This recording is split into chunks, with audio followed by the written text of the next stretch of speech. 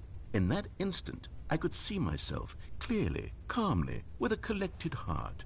It was an impossibly rich wellspring of both delight and disgust simultaneously. I was consumed by it. I could do nothing but wallow in it for what felt like an eternity, for what I now know was far less. You see, it was a revelation for me. It was unlike anything I had ever known. It was a space without consequence, without action or outcome. It was divorced entirely from the question of free will that you and I have squabbled over for so long. There could be no one ending, no singular outcome of events, not if all events existed in the same moment, and I felt freed. I felt unburdened by the need to manifest a particular outcome into being. I saw that I could allow myself to exist along all timelines, and that each of them was simply a strand in the web of my being. It was incredible. The spaciousness, the equanimity of the moment, both singular and infinite. For the longest time, this was my experience. And then this moment passed, and the most unyielding fear I have ever known crept into my mind. And it is this sensation that I have been experiencing now for longer than I could have ever expected was possible. I have been waiting for you. Not that you might save me or do something to fix it, but merely to state for you the plain fact of this manner of existence. I wish you to feel afraid as I do, that perhaps one day this state of mind will consume you as well. Perhaps you will somehow, in some way, have to live as I do now, and I wish for you to know how excruciating it is, and for you to be in true terror of its eventual arrival. If I can only do this, only this one thing, perhaps it will bring me the smallest moment of peace in the darkness.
But they didn't understand the game was never meant to be funny. It was meant to have a point. It was meant to speak to the human condition. But where are the jokes? Where are the jokes? They bemoaned, they screamed, they gnashed their teeth and said, "Entertain us." It wasn't enough. They had to leave a pathetic little thumbs-down review and make all of their pitiful demands. But then, "He's talking too much," they said. "First, he didn't entertain us, now he won't shut up." It's the inconsistency, it's the lack of accountability, it's the unwillingness to examine with an uncompromising heart the words that they are speaking into the world. As though there were no consequences for a lack of cohesion in one's assessment of others. But of course, absolutely anyone can leave a review. So here's what we get. We get these demands that seek everything and are accountable to nothing. We get a world where someone will say, "Oh, there should be a skip button. You should be able to freeze Stanley in place while the narrator sits there forever and ever. We want all of this in the new Stanley Parable. We demand it." And then, because it was said, because it was spoken, now it simply has to happen. The most immediate desires, every single thing demanded by every person at every moment in time. If someone wants it, then it's a crime not to bring it into being. Have we been given to indulging every fleeting whim for no reason other than to do so? Yes! Yes! It seems that this is now the world we live in. It seems that we are a people living in such bleakness and discomfort with ourselves that our entertainment is now our lives.